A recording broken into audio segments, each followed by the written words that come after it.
start out this morning with Joe Zalesnik, and he is grad student Steve, or I think, yeah, Steve.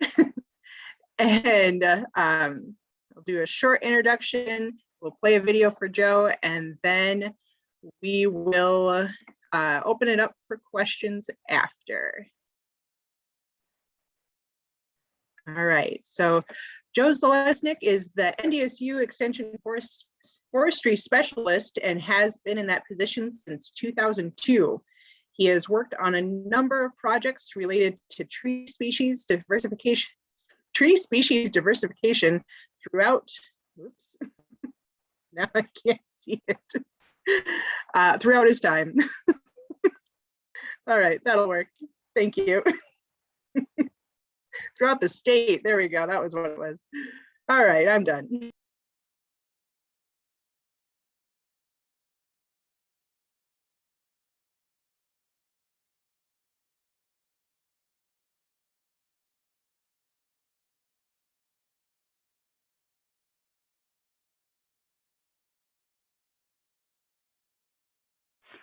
Hi everyone, Joe Zalesnik, Ndsu Extension. Thanks for joining me today. I'm just here to give you a quick, brief update on a project we have going on about honeybees and shelter belts. I'm the outreach guy in this project, so I'll tell you what I know and hopefully we can discuss it some more. Whoops, as we go on here, there we go. All right, the research question we're doing is very simple. Do bees get early season forage from trees and shrubs? My guess is yes, but we also want to measure how much they're getting, what species are providing that forage, are they focusing on anything, and what's the long-term effect on honey production. So what species are they using? We'll try to figure that out, and when. There are two projects, regions. We're doing this in the Streeter area, kind of the center of the state, and southwestern North Dakota, down in Adams County by Hettinger. And this is kind of a region. 9 sites in the Streeter area and 15 sites in Hettinger. And the sites, I love this photo. I can see the bees in the air. The sites contain, in some cases, very little tree cover, some cases a little more, and in some cases, you know, we're really right up there, right up against the shelter belt. This shelter belt doesn't have a whole lot of forage in it. My guess is the shrubs that those trees need, the shrubs that the bees need are not in this shelter belt. And this is Haley Keene. She's the graduate student working on the project. I'm sure you'd recognize her if you saw her on the street, right? Yeah, okay, maybe not. Most of those photos are from Haley. So one of the things that Haley and her team did is first, how many flowering trees and shrubs are there and when? What time of the season are things blooming? And in any given shelter belt, how many are blooming? And I don't have that data, just so you know. One of the other measurements she made was hive weight, and this was hourly. So this is one of her setups here on the palette, and the hive on the left is actually sitting on a scale, and that is measuring the weight of that hive every hour. And it measured it every hour from the beginning of the project in about mid-May until mid to late September when the project ended. Every hour. Haley did a lot of work checking on this data to make sure it was correct, because hive weight goes up and down every day because the bees go out and forage, they come back. You know, they go out as a group, the weight goes down, they come back, the weight goes up, and gradually it increases. The other thing that can happen is the beekeepers can come in and put in the new slats. I can't remember what they're called. I think it's called a super, maybe. I'm not sure, but they can add things to the hive. They can take things out, and Haley had to account for that. She did a great job. And you can see the two regions, Hettinger and Streeter, more or less are the same. There's no clear difference to me between the two regions. You can also see when does honey production or weight, I guess, start to increase. It's kind of mid to late June when it starts to really go up. The other thing is, you will notice there are a few that kind of flatlined and even went down by the end of the season. Most of the sites, most of the hives increased in weight, and that's great. That's what we wanted to see. But some of them actually stayed even, which is unfortunate. Here's another view of some of the data. So again, early in the season, until about mid-June, hive weight stayed about the same and actually even decreased a little bit, I think, early on while the bees were starting to get producing, and they were actually using more energy than they were pulling in early in the season, especially in western North Dakota. It seemed to go down just a touch more before it started going up. These are some of the best sites out in the west and in central North Dakota. And that's weight, hive weight, and it starts out at 0, even though obviously it's not 0. It's how many pounds of honey and other things got produced. So she measured hive weight, and also is working on part of this is pollen identification. And the bees collect pollen as they're out there working the flowers. And what you can do is you can actually set up a pollen trap on their way back into the hive to collect the pollen. So you can study it, and you can actually go online and buy pollen, bee pollen, or bee collected pollen if you're interested. Not sure how much the pollen costs, but this pollen trap you could buy for less than $30 on Amazon. This is just an example. I don't have any pictures of her actual pollen trap that she was using. There's a bunch of different kinds that you can use. But I love this photo. It's a great photo. It shows the various types of pollen that the bees were coming back with, and we're still working on trying to identify what the species are that the pollen is from. So what we're going to do in the future, what Haley and her team are going to do in the future is they're working on pollen ID right now. And they're also looking on production versus tree cover. Tree cover within a quarter of a kilometer, half a kilometer, 1 kilometer further out. And this is just one example of some of the data she's working on. And we'd love to see that gradual increase with tree cover. And at least with this graph, it shows that how much tree cover in square meters within a quarter of a kilometer. A quarter of a kilometer is 250 meters, so less than 300 yards. So there's a little bit of an increase there in honey production or hive weight with increasing tree cover. In 2021, they're going to go to an extra region, going to go down into South Dakota a little bit, down towards Hettinger, so it's still going to be out west. So it takes a lot of work to set these up and a lot of coordination with the local beekeepers, and we're very grateful for their help with this. And my goal in this is to reach out to the beekeepers and to you all to let you know what we're doing and what we find. So it's kind of an interesting project. I hope to learn more about it this year. And I just wanted to give you a very brief introduction to it. I introduced it last year. Just wanted to give you a brief summary of what we got going on and what we found so far. So thanks. And I'll see if I can stop the recording now. And there I am, and bye-bye.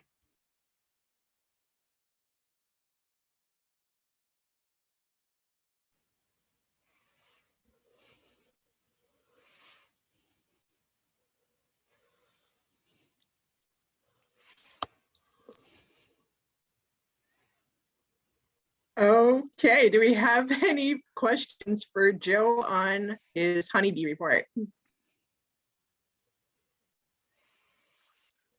Good morning, everyone, and welcome to my basement.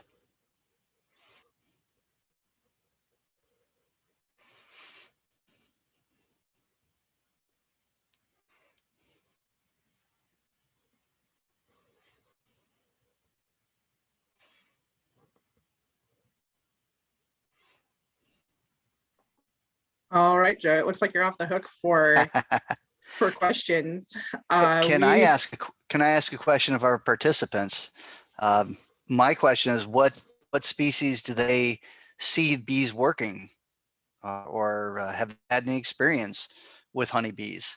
And what are their thoughts on honeybees and shelter belt for honeybees and shrubs? Flowering shrubs, are there any species they prefer? Pete, the question, what method are we using to determine pollen types? I believe it's going to be some type of DNA analysis, at least to start with. And perhaps as those results come in, they might find a better and cheaper, easier way to do that. I wonder if we can tell the difference just simply by color. Okay, mainly crabapple, plum, and carragana. Whoops. Chokecherry. Okay. Oh, linden.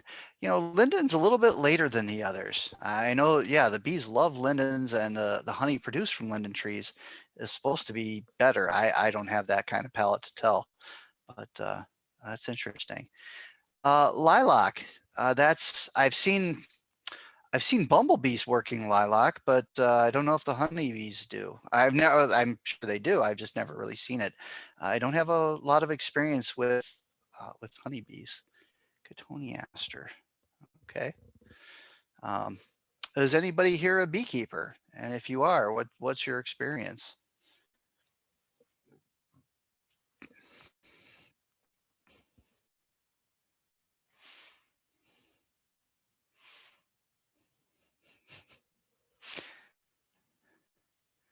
Oh, elderberry, Jeff Miller. You know, elderberry is the edible kinds of elderberry are not native to North Dakota. And I know a lot of people have so-so time with them here in North Dakota, planting them from further east. It's tough to keep them going that are in our winters or through our winters. Okay. Yellow currant. Okay, good. This is great. Well, thanks everybody for sharing.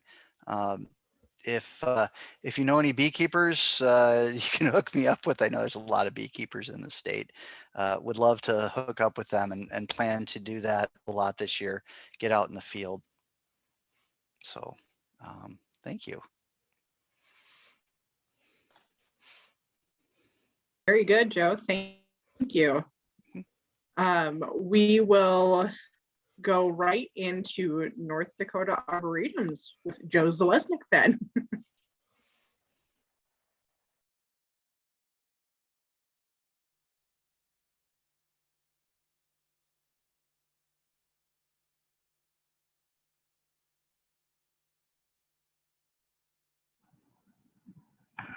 Hello, everyone. Joe Zalesnik from NDSU Extension. Thanks for joining us today. Sorry I'm in my field clothes today. Not looking my professional best, but that's okay. Thanks for joining us. We're going to talk about our project, Improving North Dakota's Arboreta. I'm working with my student, Steve Ehrenholz, on this. I introduced Steve last year at the tree promotion meeting. Oh, there we go. There's a picture of him on the left and yours truly on the right up in a tree, of course. Last year, we asked this question at tree promotion: does your SCD have an arboretum? And many of you said yes, and you contacted Steve. And Steve went out this past summer and did a lot of inventories of these arboreta, not just the SCD arboreta, but several others throughout the state. And he's going to talk about that today. In the presentation, I want to point out we're going to use two terms. We're going to use the term arboreta or arboretums. Either is correct, the plural of arboretum. So with that, I'm going to hand it over to Steve. Thanks. Hello. So as Dr. Zalesnik said, my name is Steve Ehrenholz, and today I want to discuss my project with you. I'm going to discuss what has been happening with my project, and then I'm going to hand it over to Dr. Z, and he will discuss the future of the project. So, why am I doing this project? Well, North Dakota has a lot of arboretum, roughly 25 arboreta in the state, and we want to better our understanding of these arboreta. We want to know about the specifics like location. So here's a map of North Dakota's arboreta, and I will elaborate on this slide in a little bit. But we also wanted to understand some of the species dynamics of these arboreta. So we wanted to understand what species we had, what species were most common, what species did well, and which ones didn't. We also wanted to have a better understanding of the educational functionality of these arboreta, meaning how are these arboreta being used for education? And finally, we wanted to identify any opportunities for improvement. All right, so what is my project? Well, my project began last summer by building relationships with North Dakota's Arboretum managers. And I want to pause and say thank you to all the managers that I have been working with. I've had really good experiences, and I wanted to pause and give a genuine thank you and let you guys know that I appreciate it. My project began last summer just as the pandemic that we're in started to really pick up traction. So that certainly affected my ability to develop some of these relationships. For example, I wasn't even able to meet all of the Arboretum managers in person. What I was able to do was inventory almost all of North Dakota's arboreta. And when I inventoried them, I inventoried their species, labeling, their site conditions, and their educational functionality. So as you can see here, we're looking at a map of North Dakota. These blue stars represent SCD arboreta. The yellow stars represent city, state, or privately owned arboreta. And these 4 red stars you see represent REC arboreta. So that's 13 SCD arboreta, 10 non-SCD arboreta, and North Dakota's 4 RECs all have some form of established arboreta, but they're all looking to improve and or expand in some capacity. Now, North Dakota's arboreta are vastly different. They're different in regards to number of species, labeling methods, and labeling accuracy. They're different in condition of the site and maintenance of the site. We also saw large disparities in public use, how they're used, and educational functionality. So North Dakota's arboreta have over 70 genera, and with more than 500 species, cultivars, and varieties. We saw everything from 8 species represented to as much as 400 plus. The most common species we had were amber maple and green ash. Now, it might surprise some of you to hear that amber maple was more prominent in North Dakota's arboretas than green ash. But remember that these inventories were taking of arboreta specimens, not their natural areas.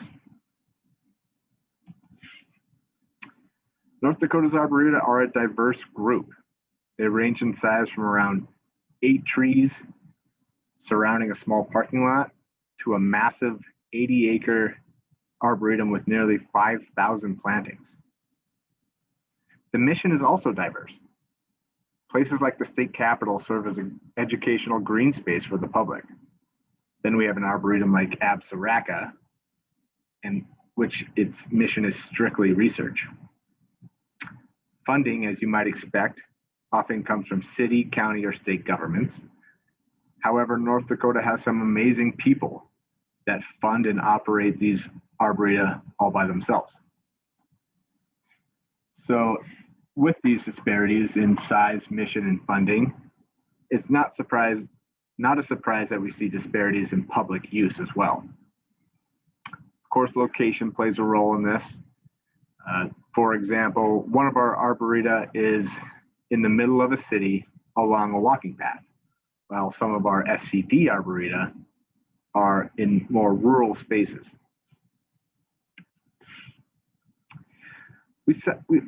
We saw a variety of materials used for labeling, plastic, metal, wood, and stone. We also did find some issues in labeling. In fact, even the best labeled sites always had some that were broken, bent, or overgrown. In the top picture, we can see an example of a label that's both bent and overgrown with grass. In the bottom left, we see an example of a misplaced label. As you can see here, that label is placed inside the tree. On the bottom right, we have an example of an inaccurate label. Vaccinium macrocarpon is a cranberry. It's a cranberry that is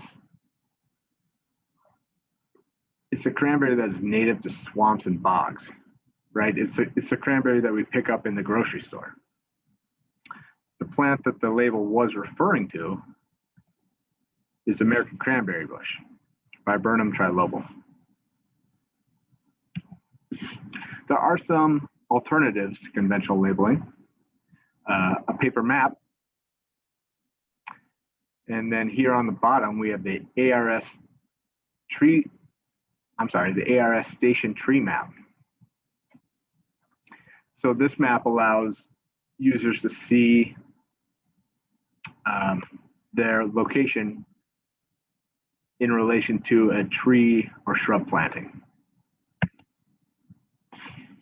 Conditions.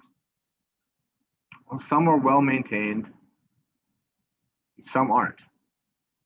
As I've mentioned, North Dakota's Arboreta are funded differently. They have different resources available and have different missions. So it's not a surprise to see these disparities between Arboretas. Educational usage. Unfortunately, North Dakota's Arboreta are largely underused as an educational resource. Still, almost all of them can be used passively, meaning a member of the public can walk through an arboretum and learn something simply by reading the posted information. Some arboretas still do administer active education, things like field days for both academic and public, or continuing education for groups like master gardeners, stuff like that. That concludes my portion of this presentation. I'm going to hand it off to Dr. Zalesnik to discuss the future of the project.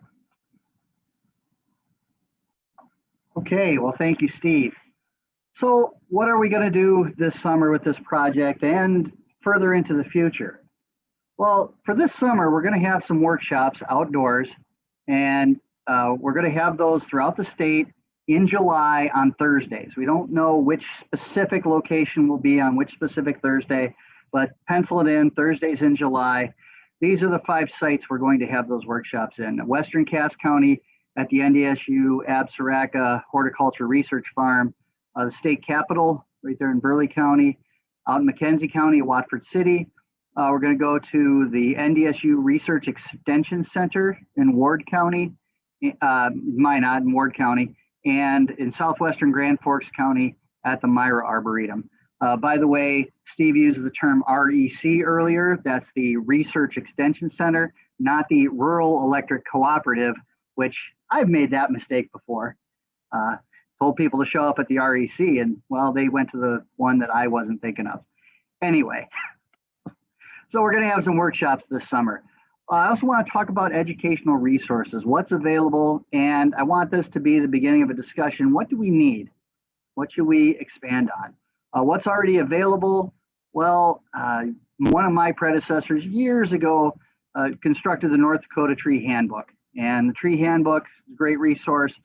Now that led to another publication, the Trees and Shrubs for Northern Great Plains Landscapes book, which expanded on the number of species in the Tree Handbook, but actually as a document, it was much smaller.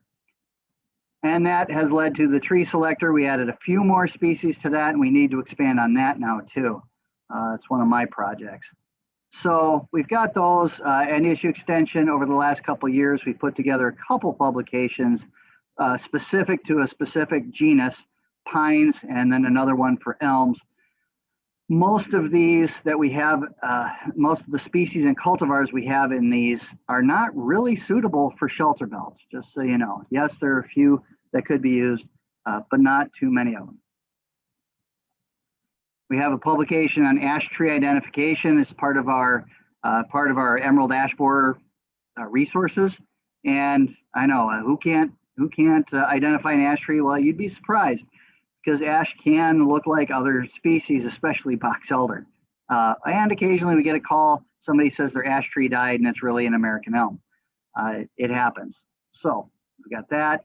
And I also have a PowerPoint replacement species for ash in windbreaks. I think I may have given this as a presentation to you all. I know I gave it to folks who are looking to get their CCA, Certified Crop Advisor, some continuing education stuff for that. I have this as a PowerPoint, and that's okay. That's great, but it's not really greatly available to the public. I also have a PowerPoint, again, not a publication, on conifer identification. How can you tell the difference between a Scotch pine, a ponderosa pine, a blue spruce, Black Hill spruce, Myers spruce, even an arborvitae? Well, that's in this PowerPoint. I've also got a similar one developed for maples. I haven't made it broadly available, but again, it's just a PowerPoint and it's descriptions. It's not a key like the conifer differentiation, but I think it's pretty good. It needs a little work, not quite ready for release, but it really helps to differentiate the variety of maples. We have quite a few in North Dakota that people are planting. Of course, conservation districts have this great document, Conservation Trees for North Dakota. Great resource, and thank you to those of you who put that together and expanded it. It's a great resource that I'm sure that a lot of you use, because that's actually focused on windbreaks, conservation plantings. So what's next? Of course, I have to expand the tree selector. I've thought about doing publications on how do you identify differences between the different ashes or birch or even oak trees. Birch are a real bugger. Oak, we have a better chance. Steve is working on a document for ash replacements, and we'll see how that goes. Hopefully we'll work on that more this spring and summer. I've thought about one for spruce identification selection, but since there's only 4 spruces, I don't know. I guess there's 5. We could talk. Anyway, with that, we're working on a couple of new arboreta, working with those NDSU Research Extension Centers. Back years ago, Dr. Dale Herman had research sites at these 4 research extension centers, and those are pretty much abandoned now, but they're fairly diverse, and it's pretty amazing what's there. The one in Dickinson actually doesn't have hardly any of the original plantings. Most of those were torn out in, I think, 2005. But in Dickinson, they started to identify their resources there, their tree resources there, as well as some of their other plantings, more ornamental, trying to make this educational for the public. And they're just using Google Earth, I believe. And they put together some maps. You can get online and look at the Dickinson Research Extension Center. And this comes up. I've zoomed in here just to give an example, and I clicked on one of those trees just to the right of the building, and it's Siberian larch. And we've gone through these just to make sure they're correct, and they are, and we've added a few. We haven't identified every single tree because, well, some of them are awfully close to each other, and it's hard to get in there. But anyway, this is another resource, educational resource we're working on with our research extension centers. With that, I hope we can have a discussion. We've got a few minutes left, and I'm going to show a few things before we get to the discussion, and Steve's going to show a few things as well. And with that, okay. I also want to show, Steve mentioned this earlier, the ARS station in Mandan. They've got their station tree map. It's really slick. I'm zooming in here. Let's zoom in. Hey, what's that tree right there in the middle? Let's click on it. Picea pungens, blue spruce. Okay, they've got it labeled.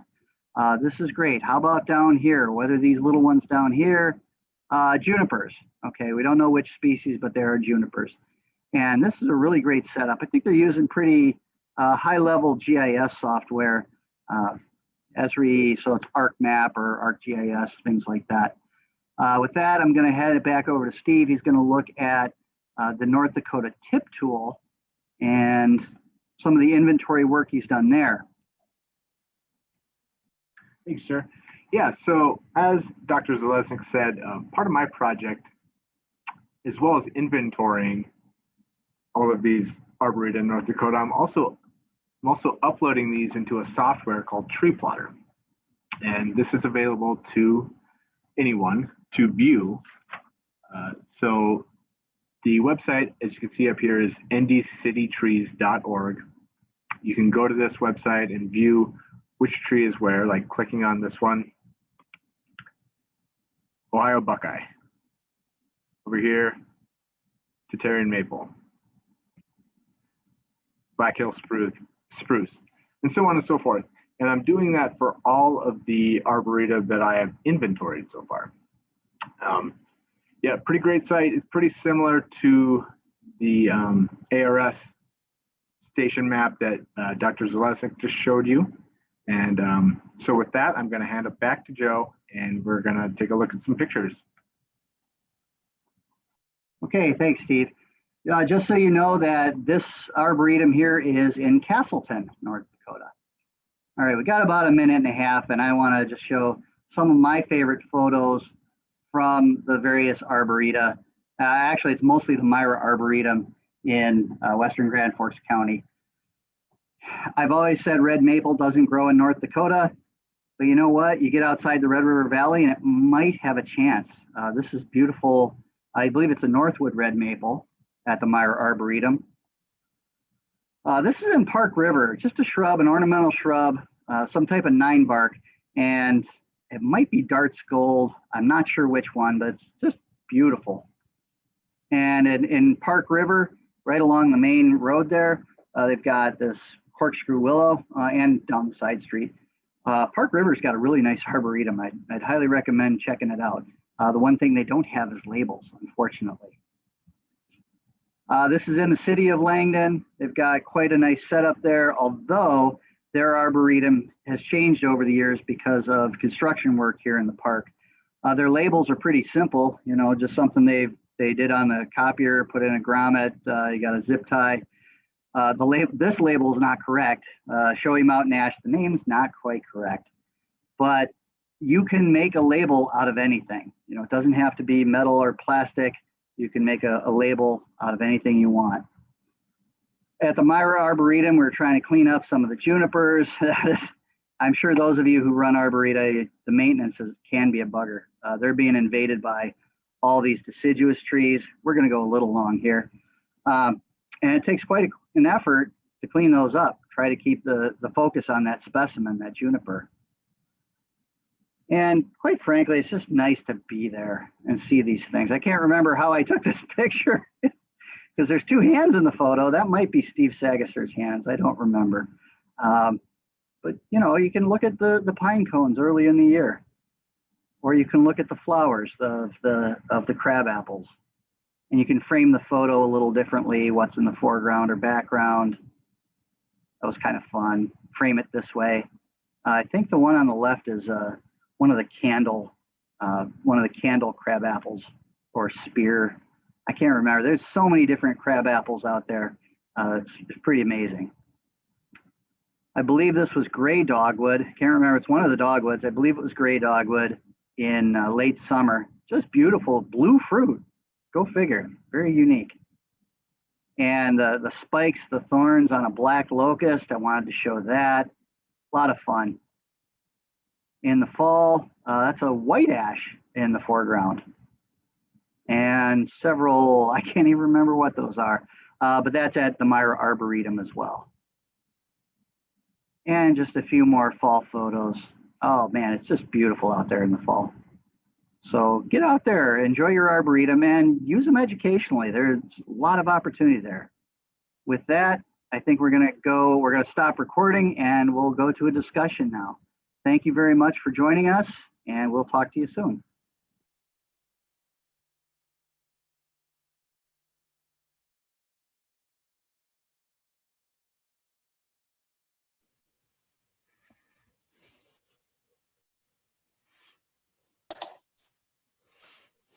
All right, do we have any questions for Joe about the Arboretum projects? I do want to point out there's one thing where we misspoke in one of the slides. It talked about the number of species in an arboretum varying from as low as 8 to as many as 400 or more.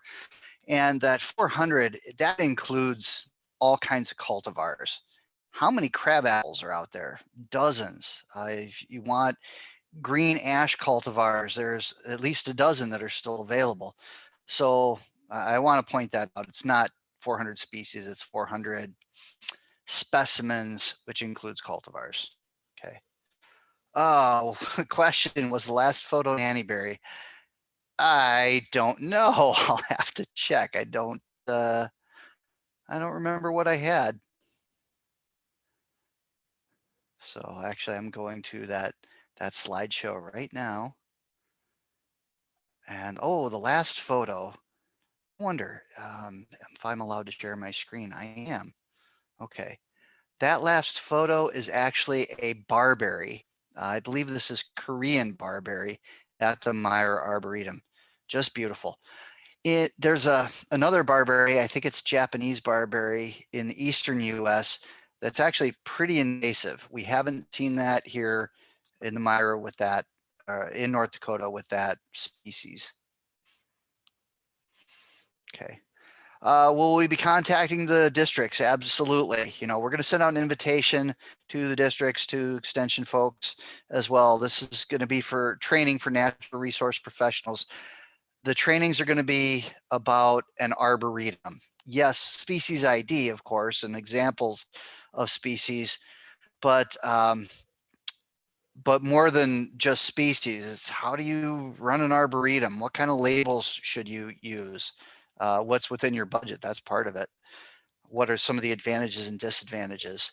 Things like that. Steve, do you want to add anything?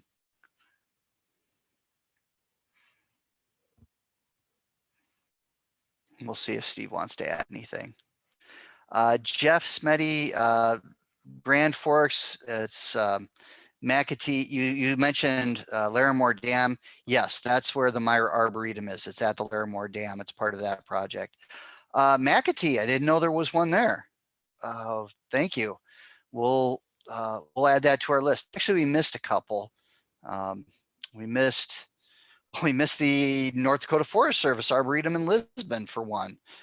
Susan's Arboretum in Lemoore County. So apologize for that. We will add those to the inventory in 2021. Steve, yeah, do you want to add anything? Yeah, just I think you basically touched on everything. Yeah, I was gonna answer Ryan's question. Yeah, we do again plan to invite people. We're still working out the kinks as to who exactly is going to be invited to these workshops being held. But yes, of course, if you're in the industry, you can expect an invitation. You answered the Larimore Dam question. Yeah, I think that's. I mean, I think that's all we've got, unless there are any more questions out there, of course. I do want to answer Susan Muskie's question.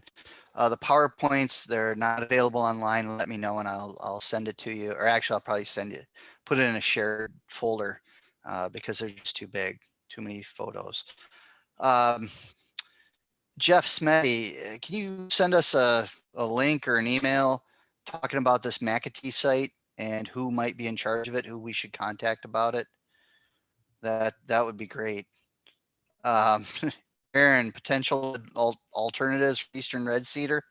Yeah, there are invasive issues on rangelands, especially further south. I have seen a couple of sites in North Dakota where Eastern Red Cedar is, it's pretty crazy how it has invaded. It's not nearly as bad a problem as it is further south. I don't know if there's a whole lot of of great alternatives. You know, Rocky Mountain juniper is really the way to go if you're wanting that medium-sized conifer. There's not a whole lot of great alternatives unless somebody else has something they want to add. Yeah, it really depends on the purpose of what you want that red cedar for, and then of course it also really depends on the site. So, in order to answer that question, you know, you kind of have to know what the mission of the tree is, and then what are the site conditions.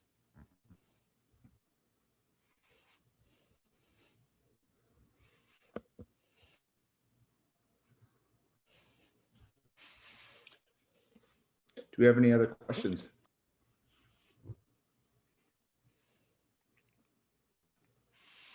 All right. Well, if we don't have any more questions, I'd like to say thank you to everyone for your help in this project, for pointing us in the right direction. You know, we're glad for those leads. Jeff, thanks for the one in McAtee. There's a fellow down in Stanton, North Dakota, way southwest, Jerry Palchevsky. I know he's planning on developing a new arboretum, so we have to get down there and visit him. He's talked about it, and we're going to try to get out and visit him as well, help him along as best we can. You know, we found a bunch of arboreta just by chance. It was really amazing. So Steve's gonna, well, Steve, hey, you're gonna develop a website, just so you know. We had a committee meeting earlier this week, and that was one of the suggestions from the committee, is to develop some type of website on this project, and maybe a map that can point you in the right direction at least. Not quite the inventory that the tip tool has, but at least can point you in the right direction where to look for each individual arboretum. And Steve's hopefully gonna develop one of those. They'll develop that more this summer. Just to put Steve on the spot. No, I'm looking forward to it. Okay, well, if there's no more questions, thank you. Thank you guys so much. Wonderful. Thank you guys. So after we heard from Joe and Steve about the arboretums that they've been treating and their research on them, we'll actually go into looking at some district arboretums that have been started throughout the state. We're going to start with Susan Muskie's Arboretum down in Lemoore County.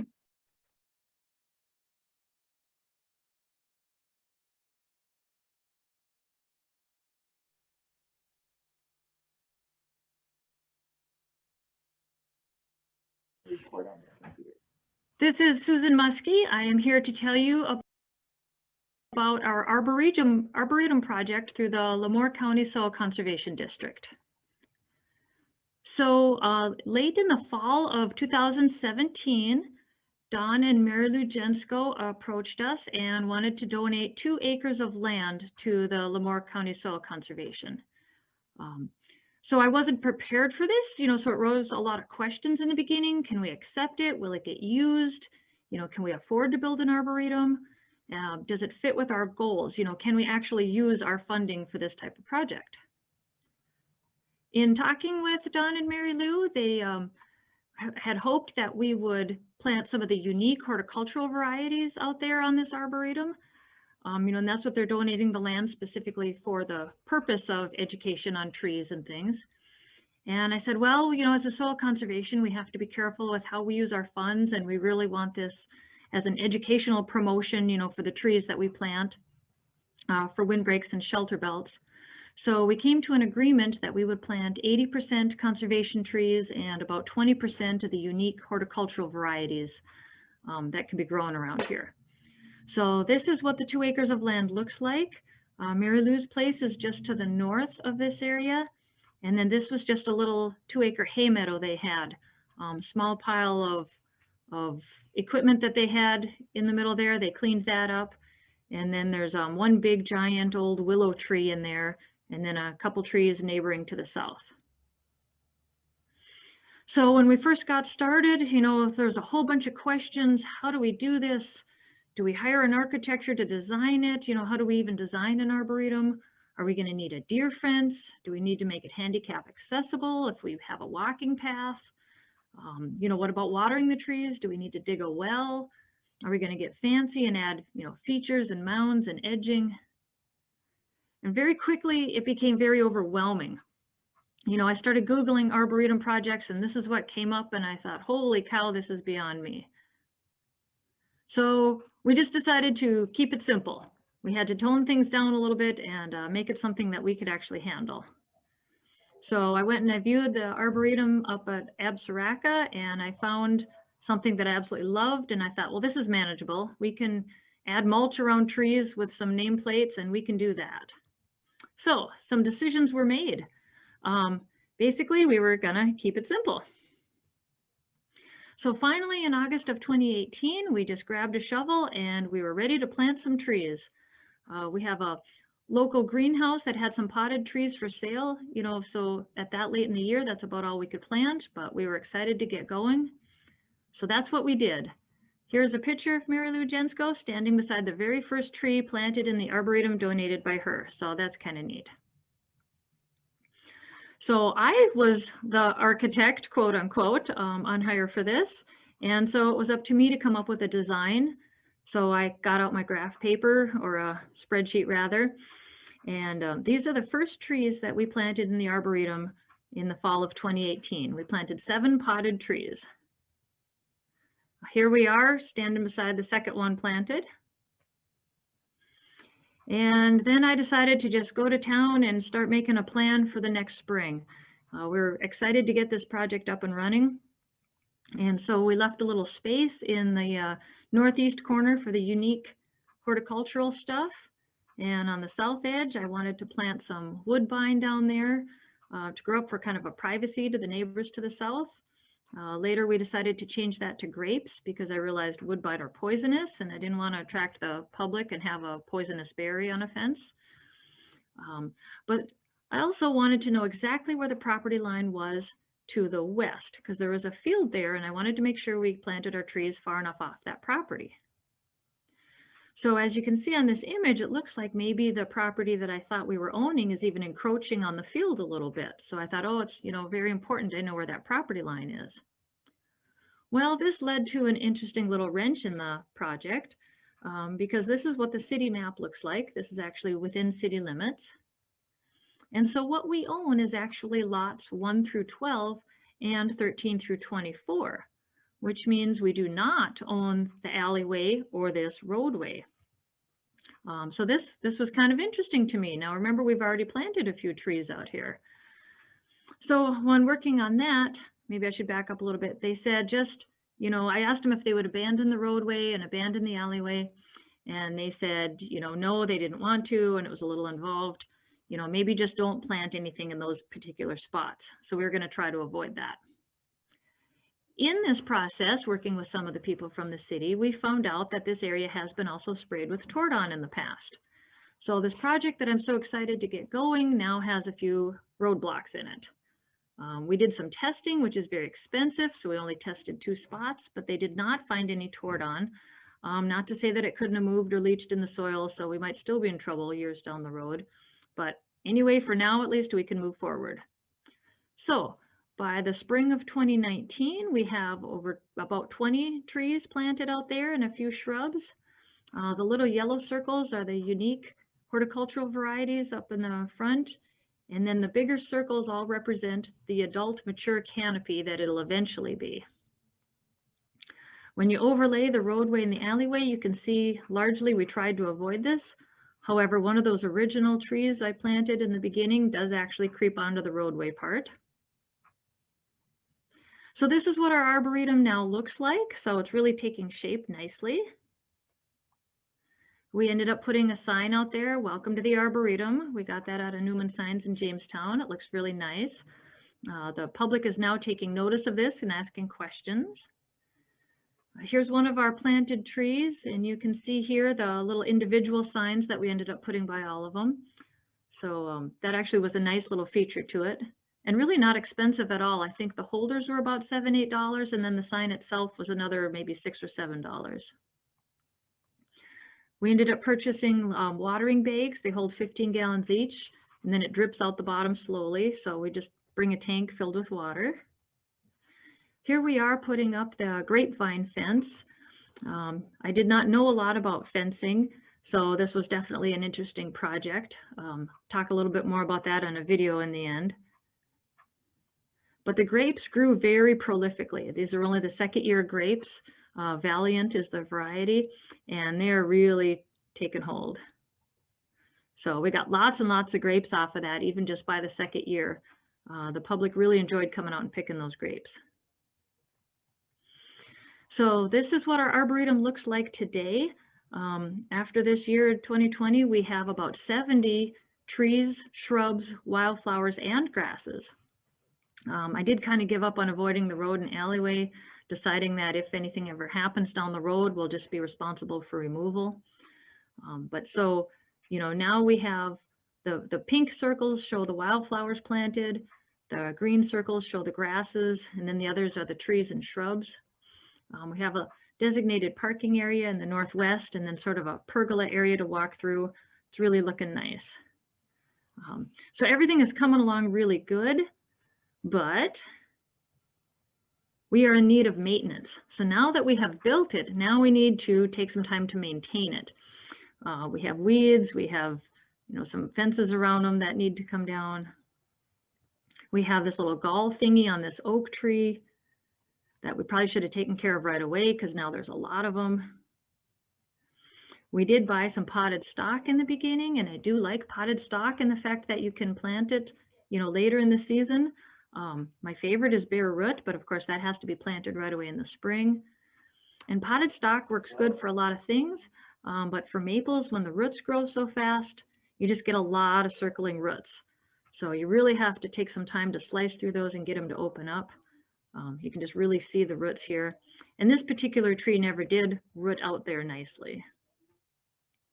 We had a little pocket gopher come through. We've got one tree out there. I'm not sure why he's so droopy, you know, and then these strings and the stakes that we used to hold him up, you know, that needs some maintenance. And then this fall, we finally got hit with a little deer damage. So what we did was we found a local retired person who's got some carpentry skills, and he is very good at horticultural things and has a big interest.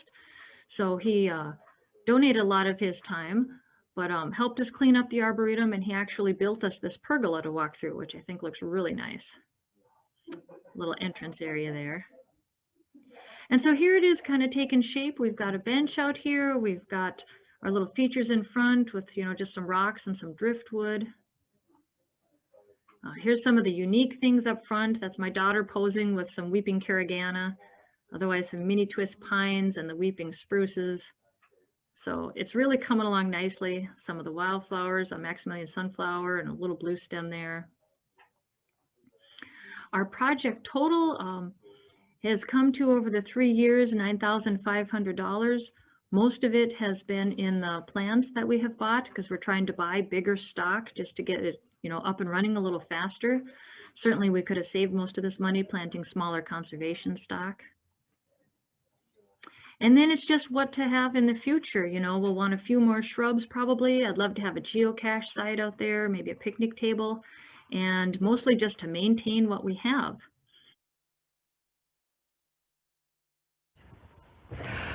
Hello, I'm Susan Muskie with the Lemoore County Soil Conservation District. I'm here to talk to you about our Arboretum project. So I'm standing here in front of our sign we had Newman Signs make up in Jamestown. It's kind of facing a well-traveled road, and this is a little 2-acre spot that we have behind here that we have planted up to trees and shrubs and wildflowers and grasses. So we can take a little tour around it. It was donated to us by Mary Lou and John Jensko. They live right north of here. And when we first started this project, a little traffic, like I said, well-traveled road. When we first started this project, we had the agreement with Mary Lou that we would plant about 80% of our trees and shrubs to conservation type stock, and then the remaining 20% could be the really fun horticultural type stuff, the more unique stuff. So that was kind of our compromise to, you know, get a little educational aspect with it along with kind of the fun stuff. So up front here is where we have our more horticultural plants, our more unique varieties. We got a lot of them from Isley Nursery, and they're more of like the unique evergreens, the mini twist pines, a little Medora juniper. This is all, the area is all mulched under the snow here, so kind of one big area. Off to the side, we've got like some weeping spruces and some more unique evergreens. So this is our Grapevine Fence on the south side of the property. I decided we should put a fence along here kind of as a privacy to the neighbor to the south and have some vines grow up on it, kind of hopefully kind of blocking that view. Originally I thought of woodbine, Virginia creeper, because it grows so fast and gets the pretty red in the fall. But then I got to thinking about the fact that those berries are poisonous, and if we're inviting the public, you know, I wouldn't want some kid to come and eat a berry. So we switched it up to grapevines, which I think is more fun anyway. And they grew really well, even though it was only the second year. So we got lots and lots of grapes, which the public really enjoyed. So that actually was a good attractant for the public to come and visit. So when designing this grape fence, I knew nothing about grape fences. So I did a lot of research and asked a lot of people. And anytime you do that, you get a lot of answers. But the one answer that seemed to be similar was overbuild it. You wouldn't believe how much those grapevines pull on those wires and break the wires. And once you have broken wires and you try to restring it back up, you're going to have a mess. Overbuild, overbuild. Common theme, everybody said that. Look at the size of these posts I bought. I think we could keep buffalo out of this arboretum if we had to. But by golly, I was going to overbuild it. So we have huge posts. We have lots of wires, and look at the size of these grapevines. They are only 2 years old, so they are growing wonderfully. These are the Valiant grapes. And then I did do two other kinds on the way down. I did a King of the North and I think it's a Somerset, and neither one of them are near as prolific. So it's good to have variety, but boy, I kind of wish they were all as prolific as these guys. But funny little story with building this fence. It was in the spring of the year and I'm busy planting trees, and it was kind of the last thing I wanted to do. But I have a friendly neighbor who was willing to trade me some free manure spreader rent, and he would help build this. So I thought, oh, 2 to 3 hours tops, start to finish. We did it on a Sunday in between tree planting, you know, because we don't plant on Sundays. So I thought, okay, I'll take up the short part of my afternoon. Oh my gosh. I am not a fence builder. I'm pretty sure he never wants to build fence with me again. It took us 5 or 6 hours. I had all the wrong materials. We had to travel to 2 or 3 different spots to get the right stuff. And apparently, it makes a difference if you get started off straight right in the beginning, because I did not, and this very much bothered him. So he actually made us pull out a few posts and redo them. So we now have a beautiful fence that I'm proud of that I will take 0 credit for. We did put the fabric along here because I was worried about grass growing up and not being able to like weed trim under it and like the lawnmower not getting up there. Because one of my concerns with the whole arboretum is just ongoing maintenance. And so I think the fabric here was a good idea. Then we just punched holes for the individual grapes. Nothing else has fabric, but this does. So here we are kind of over on the west end of the property. I'm standing by our American larch here, and I love these things. They look so dead in the wintertime, and then they just pop to life in the spring, as they are, I gotta think about this, a deciduous conifer. So not an evergreen. Did I say that right? They're something, but they're really cool. And so this is the edge of our property. As you can see, the spruce trees down there. And then that's kind of the part that actually is a city roadway, as I tried to get the city to abandon that potential roadway area, and they wouldn't. They, you know, just kind of cautioned maybe to try to not plant on it as much. And that also gives a little buffer between the neighboring farmer and the horticultural trees, because let me tell you, that farmer was plenty nervous when he found out we were planting all these horticultural trees right next to a field he sprays. He's a very nice person, but, you know, doing the best he can, but there's always that chance. So over here on the northwest edge, we have this beautiful pergola built. We have a fellow donating some time. He's a retired community person with some past carpentry skills, and just offered to build this for us, which I think is absolutely beautiful. So we're trying to encourage people to drive down this road and park right behind us. So I'm thinking of getting a parking sign and an arrow pointing, and then they can kind of walk through this beautiful pergola as they enter the Arboretum.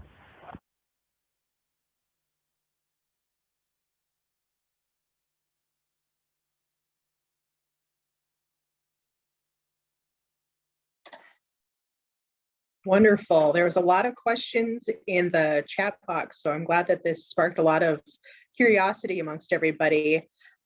Susan answered most of them, but there was one, I can see it now. Okay, Ryan would like to know, Susan, what method did you use for weed control in the mulch? Did you just put down more mulch or did you spot spray? And if you want to turn your mic on for this, that would be great. Okay, there we are. You can hear me? Yes. Yeah, so weed control, my funny answer is, in the beginning we didn't, and weeds were growing through the mulch, and we were actually having people comment like, hey, maybe you want to go out there and take care of those weeds. Then we tried spraying a little later in the season, and tall weeds just turned yellow, so that didn't work either. But we did get a glyphosate product then later on. So, I mean, I guess the best answer would be yes, we promptly sprayed with glyphosate Roundup, basically, to take care of them. So, again, it's the ongoing maintenance that I'm worried about. Hopefully we can keep a handle on that. Are you guys planning on putting any more grapevines out there, or what are you going to just keep what you have? Is that gonna be we something have you expand? We have about 30 vines total, and I have 3 different species. So no, I guess I wasn't planning on putting any more out there, but 2 of the species, the King of the North and the Somerset, aren't near as prolific as the Valiant. So if a few of them die, I might just stick the Valiant in replace.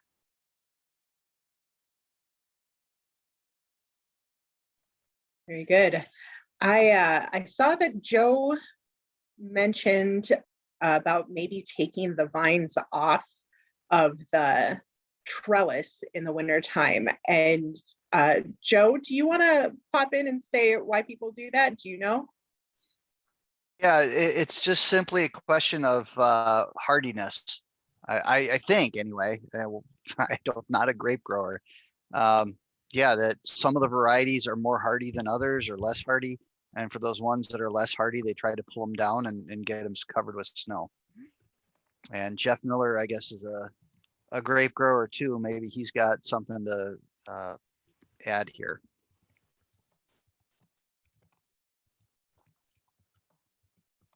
Yeah, I don't know if Jeff wants to speak on his experience with his grapes either.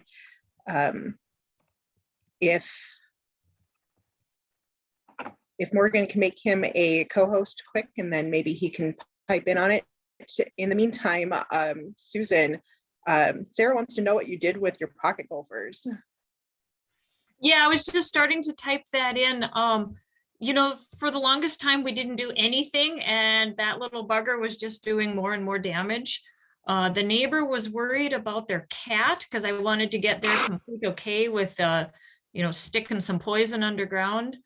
I tried to get one of our board members who has some sort of sonic boomer sort of thing where you'd blaster a gopher blaster or something like that. But anyway, those just really didn't pan out, and I think the latest consensus was the poison underground was probably not a danger to the cat. So I wonder if the volunteer who built the pergola didn't end up doing some of that. I kind of just gave him free rein for a while there to just kind of do whatever he wanted.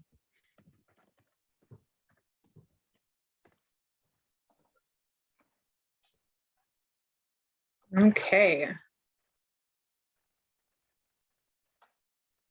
So, Jeff, do you have any input on grapes? Yeah, so the Valiants were a good choice. They're super, super, super vigorous and hardy. You'd probably want maybe this spring to go out and do a little pruning to get the wire or the cordons right. You wouldn't have to. I mean, you're not. I know if you go to a commercial vineyard, they have a lot of techniques to prune. for a small thing like that, you probably do similar to what I do and just kind of grow it for yourself. So you don't have to get too crazy. I'll be interested to see if how the Somerset seedless do, because some places they do great, and other places they don't do very well at all. So it'll be interesting. Yeah, that will be interesting.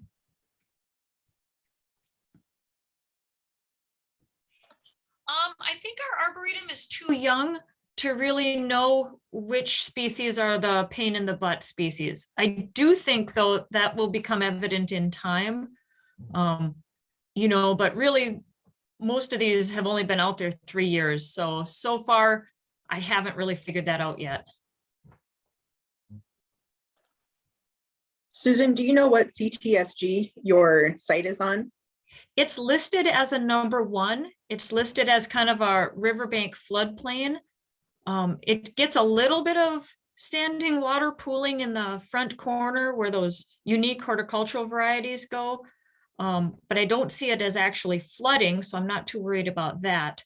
To be honest, my biggest concern is really these trees rooting into some tordon that may be leached further than what our soil sample showed. So, I mean, that would kind of be super sad if in a year or two, you know, we ended up having all kinds of issues, which honestly, I think is a possibility.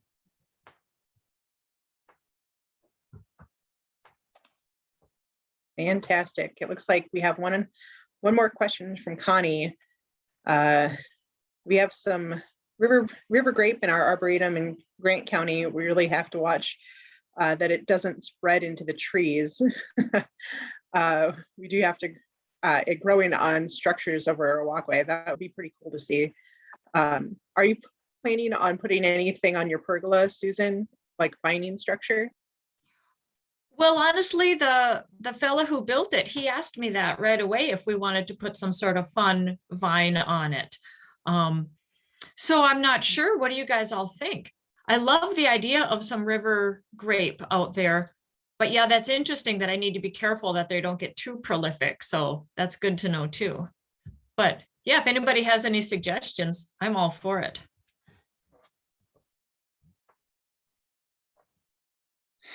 Caddyshack.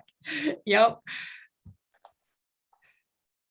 Well, this was fantastic, Susan. Thank you very much. This was great information, and I'm glad to see that there's districts out there that are putting arboretums together.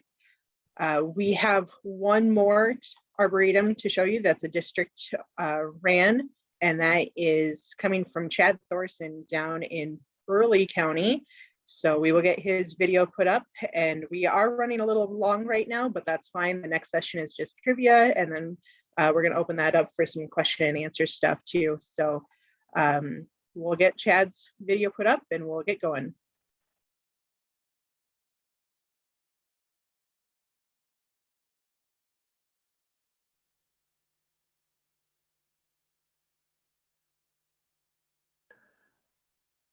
Hello, my name is Chad Thorson, and I'm with the Burleigh County Soil Conservation District. And I'm going to be talking today about our Arboretum out at Minokan. Here in this picture here, we got, there was some established tree rows out there. I started in 2016 for Burleigh County SCD. And they had already had some trees established. Here's some of those. Got some cranberries there, viburnum in the background, some black currants. But history about the farm. The farm was purchased by the SCD. The land was in 2009. Here's a satellite image of the area. You can see there's not much there at that time. Basically just a little building down there. Location of the farm is about 10 miles east of Bismarck, not too far from town there.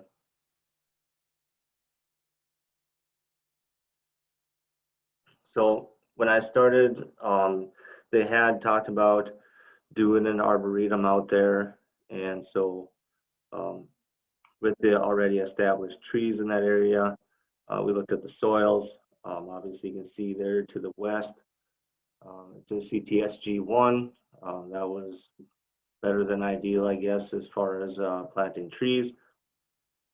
To the east there, southeast, there's a CTSG of 5. That's not the worst case scenario, but and then there's a wet area there to the north up in this area. This is our tree shed, and then this is just cold storage here. So this is the area that we decided to put the Arboretum. You can see there, starting from the left in 2013. These are some of the rows that Daryl put in. There's ones here along the road. There was already a lot of diversity in those rows,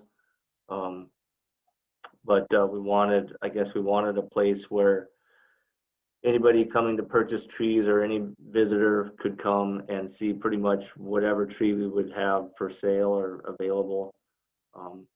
They could go down to that area and look and see what that would look like. And next photo here, 2014, you can see Daryl added a lot of tree rows in this area. And like I said, there is a lot of diversity in there, but we wanted each tree to be available to look at. So putting a plan together, started drawing, started putting some things together, and I had some pretty elaborate ones. Here's one of my drawings here that I thought would be cool. I thought it would be awesome and elaborate, and then I decided that wouldn't be very functional for mowing and stuff like that, so then decided to make it simple. You can fit a lot of trees in here in this area, and obviously you can see there that was before Autosphere, but that was 2018 when it was started. The spacing of the trees, we got 20 feet in between the tree rows. We wanted to make sure that they would be able to branch out and fill out and not be kind of growing into each other necessarily like a shelter belt. We wanted to have a good example of what each tree or shrub would look like. So between the rows, we have 20 feet, easy to maneuver vehicles through there if need be. The taller trees to the north, they're spaced at 20 feet in the row, and the shrubs are 10 feet apart. Record keeping, we wanted to make sure that we knew where each tree was before we had the signage out there so we can keep track. There is over 80 trees and shrubs out there. The south rows is mostly shrubs. Basically anything on the shrub list from Lincoln Oaks or the nurseries is in those rows. We also have a few other ones. We have some honeyberries, some cherries, and some other things that we added in there. But row 5, as you move north, that's mainly fruit trees. We did experiment with some, I don't know, I guess borderline trees. On the east side of row 5, we tried some persimmon and pawpaws. They're no longer in there. I was hopeful that they would make it, but 2 years I tried them and that was not going to work. So as you move north in the rows, we got some shade trees, and then row 2 is the Evergreen Row. Not a ton to pick from for this site, but have as many as I could find in there. Labels, we ordered some labels for the trees, so if a producer or customer wants to come or visitor to the farm, they can just walk through there and everything's labeled. Most everything's labeled in there. there's some newer ones that we got to get some more signs for. But it's kind of nice. You can see them in the background there, the plaques. We did everything that was planted out there was started from a seedling, from bare root seedling. So that was kind of one thing I would probably do different. Especially the shade trees and the evergreens, they're a little slow to get going. So I probably should have tried to get some potted trees or something bigger so they can get established a little bit quicker. But the shrubs, that, I don't know, in my opinion, I don't think that made a huge difference. They took off, and within a few years they're pretty good size. We try to do a lot of experimenting out there as far as like it says there, varieties of trees, tree tubes. Some trees will tube, some we don't. We do have to keep up with them, and once they get established enough, the tree tubes do come off. Some rows have wood chips on them, some don't. Wood chips is a great option, but the weeds, there's a weed problem out there, and bindweed absolutely is a problem in the wood chips. So that's just something we gotta keep up on. Tree mats, you can see the far right photo here. We try some different tree mats out there and see what kind of works, what doesn't. And so we just kind of keep messing around with that. Some trees like tree tubes, like the hackberry, absolutely love them, respond very well to tree tubes. And they can be out the top of them in a very short period. Whereas other trees, here we have a buckeye here. I was out there and seeing that the buckeye just weren't, they almost got clogged up in the tree tube, and they weren't going up, and it was affecting the growth of it. So I went out there and I just took it off and figured that, well, that buckeyes don't like tree tubes, and there's other ones like that too. That was just an example I found. Mowing in between the tree rows, they're 20 feet apart in there. So last year was pretty dry, and so some of the trees out there are still seedlings. So we just mowed alongside of the fabric to kind of try to keep the wind off of the seedlings if possible. It also, in the fall, letting them go like that, letting the grass grow, it can catch some snow, hopefully, and then it also helps for the bugs and stuff, the pollinators and stuff out there, with leaving that in the wildlife. Grapes, we have some grapes out there. We weren't sure how we were gonna do the grapes in the arboretum, but one of our workers came up with this, with some fence posts and some, I don't know, I guess you call it hog wire, and some other stabilizing wire. Yeah, the grapes here pictured are, I don't know, they're not more than 3 years old, so that was, they grow like crazy once they take off. So that's kind of neat out there. Plums, get a lot of questions about the Prairie Red versus the Native Plums. As you can see in the picture there, the Prairie Red are the larger ones. Having them out there, it's a good indicator or examples of, so you can compare them. In my opinion, the Native Plum taste a lot better, and the skins aren't as hard. The Prairie Red, the skins are terribly hard, and they were not near as sweet or flavorful. Maybe I caught them at the wrong time, I don't know, but that was just an observation that I found out there. Other observations, fall of, I guess 2019 was pretty wet. You can see the grass is pretty green there.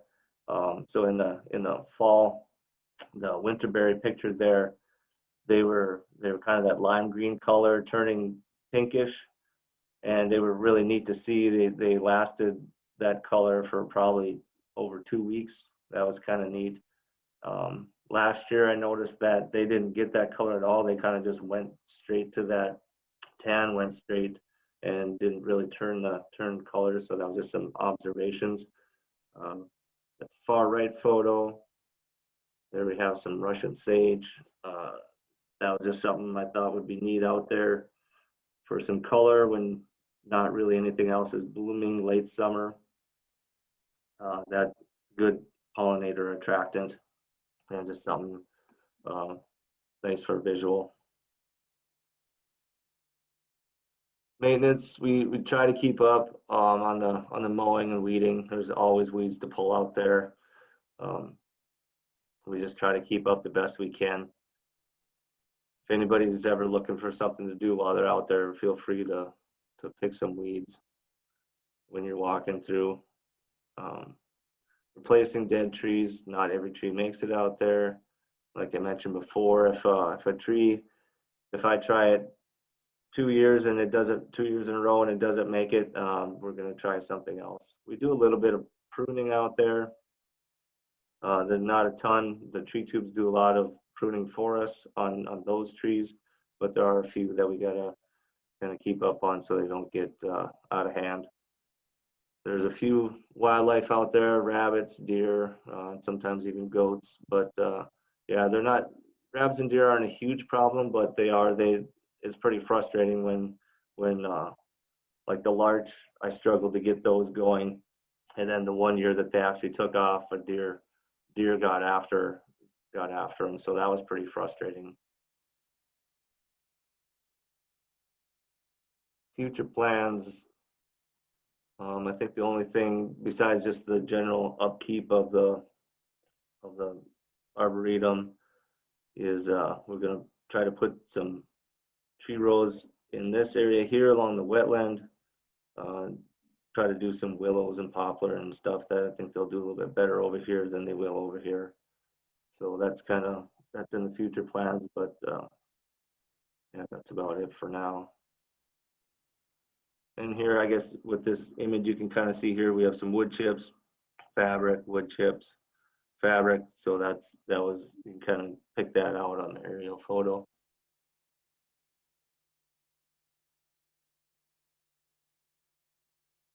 Here's a few pictures, mostly fall pictures, I guess, but yeah, Russian sage in the summer, Russian almond in the spring, and then the rest of these are mostly fall pictures. It's kind of neat to walk through there and see the different colors. So that's about all I had. By no means do I know exactly how to put an arboretum together, but this is just kind of what we came up with and what we decided to do, and it seems to work well. I know it is a pretty good attractant for visitors out there. It's nice to walk through there and just kind of see the diversity out there and see all the different types of varieties. So everybody's welcome anytime you're in the area, swing out and take a walk through. Thank you.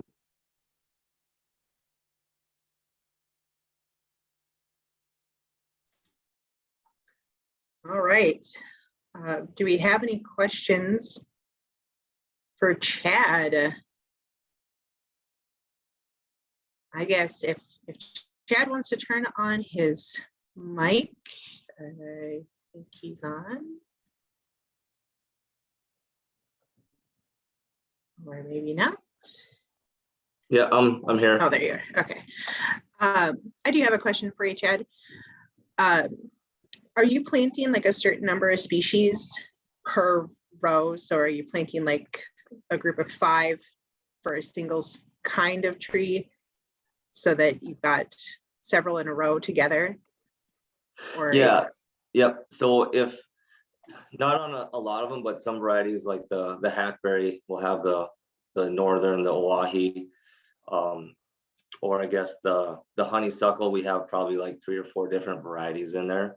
And so they're all in the same area. They might be like a row apart, but you can like stand in the middle and look one way and look the other, and they're next to each other. Is that what you asked? Yeah, that'll work. Susan would like to know your thoughts on wood chips versus fabric.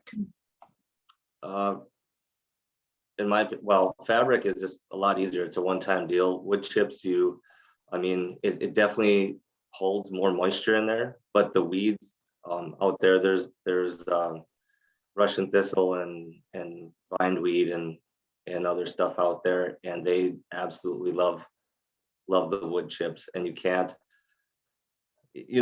really keep them in check. I mean, there's probably spray options out there, but we don't spray anything in there. I'm too scared. So, but there's value in both. I mean, I think they're both good options. Good. Ryan wasn't paying attention and would like to know what CTSG your Arboretum site is on. Yeah, majority of it is a 1.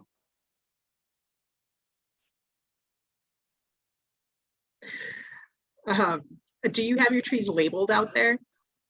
Yeah, yep, they're all labeled. Well, most of them are labeled. We have some new varieties that we need to update the plaques. And one of the other issues with labeling them is when they're seedlings is that you can put the plaque right next to them and then they get overgrown. So we just, I don't know, as we're walking through there, we just kind of move them out so they're visible. And I mean, some of them are probably 4 or 5 feet away at this point now with the shrubs and stuff. And you got to be careful not to get them too far away, because then the mower will run them over. Do you have a lot of people from the public coming out to look at these trees? Yeah, definitely. We get some visitors out there with tours and stuff, and that's part of it. But like our tree sales, when we have either when they pick them up in the spring or at the end for the surplus day, it's just a really good visual. Because you can just walk, go look around in there and see what they'll look like, and that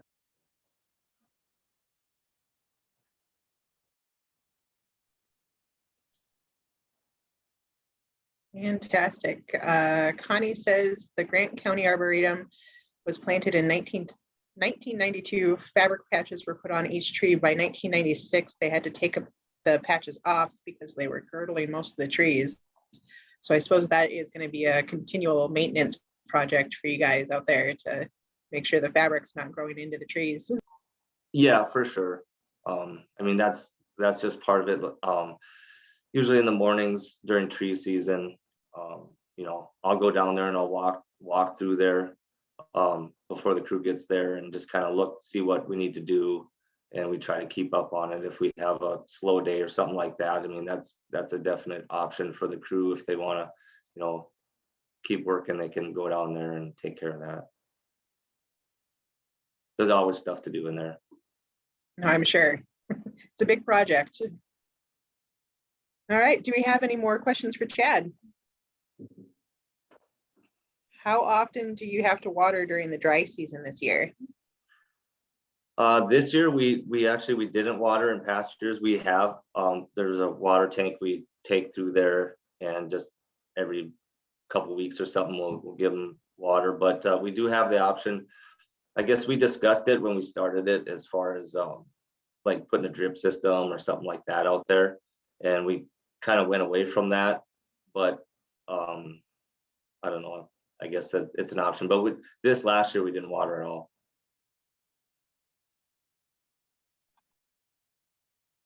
How many years have they been in the ground now? 18. So I don't know, and it depends. For the majority of them, it's probably like about 4 years. All right, very cool. Okay, we are going to move on to our trivia session, and so this is going